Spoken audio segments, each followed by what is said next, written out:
ভট্টবাবুর পেজে হুম। আমরা যখন কার্টুনগুলো দেখি, ভট্টবাবুকে তো আমরা দেখতে পাই না। না। কিন্তু একজনকে আমরা সবসময় প্রায় ম্যাক্সিমাম টাইমে দেখতে পাই, সেটা হচ্ছে একটা বিড়াল। বিড়াল, হ্যাঁ। অ্যাকচুয়ালি বিড়ালটা কে? না, অ্যাকচুয়ালি বিড়ালটা হচ্ছে অনেকটা আর.কে লাক্সমানের কমন ম্যানের মতো। মানে ও বিড়াল কিন্তু ঠিক বিড়াল নয়। মানে মানুষের মতো রিঅ্যাকশনটা সবসময় দেয় ও।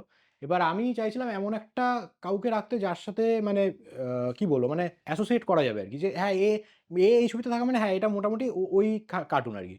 এবার সেই হিসেবে আমি ভাবছিলাম কাকে দেওয়া যায়? যে এবার একবার ভাবলাম একটা কুকুর দিই। কিন্তু এবার কুকুর তো সবসময় মানে কার নিচের উপর কুকুরকে তুলতে পারব না। গাছের ডালে কুকুরকে দেখাতে পারব না। আচ্ছা, আমি ভাবলাম তাহলে কি করা যায়? আমি ভাবলাম তাহলে বিড়ালটা ইউজ করা যেতে পারে। এবার সেইখান থেকে আমি বিড়ালটা প্রতিটি ছবিতে রাখার চেষ্টা করি। ওর কি কোনো নাম আছে আলাদা? ভট্টবিল্লু অনেকে তাই নাম দিয়েছে, আমিও ভট্টবিল্লুই নাম ওর নাম আছে ভট্টবিল্লু, ভট্টবিল্লু। বিল্লু। ভট্টবিল্লুকে যদি আমি এখন একটা ক্যারেক্টারের মধ্যে বলি, হ্যাঁ। ও কেমন?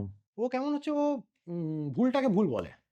অনেকটা ভট্টবাবুর মতোই, মালিকের ভট্টবাবুর মতোই, মতো। মালিকের মতোই আরকি। কিন্তু মালিককে আমরা দেখতে পাই না। মালিককে দেখা যাবে না। আচ্ছা, কখনো দেখাবার না, চান্স না, আছে? না, না। আমি চাই আমার কাজটা কথা বলুক, মালিক কথা না বললেও চলবে। এইটা মালিক মানে কি ভট্টবাবুর কথা বলছো না ভট্টবাবুর শুভমের কথা কথা বলছি, বলছো? ভট্টবাবুর কথা বলছি। এখানে তো ভট্টবাবুকেও দেখতে পাই না, শুভমকেও দেখতে না, পাই না। দুজনে কাউকেই দেখানোর দরকার নেই আমার। আমার কাজটাই এখানে থাকা দরকার।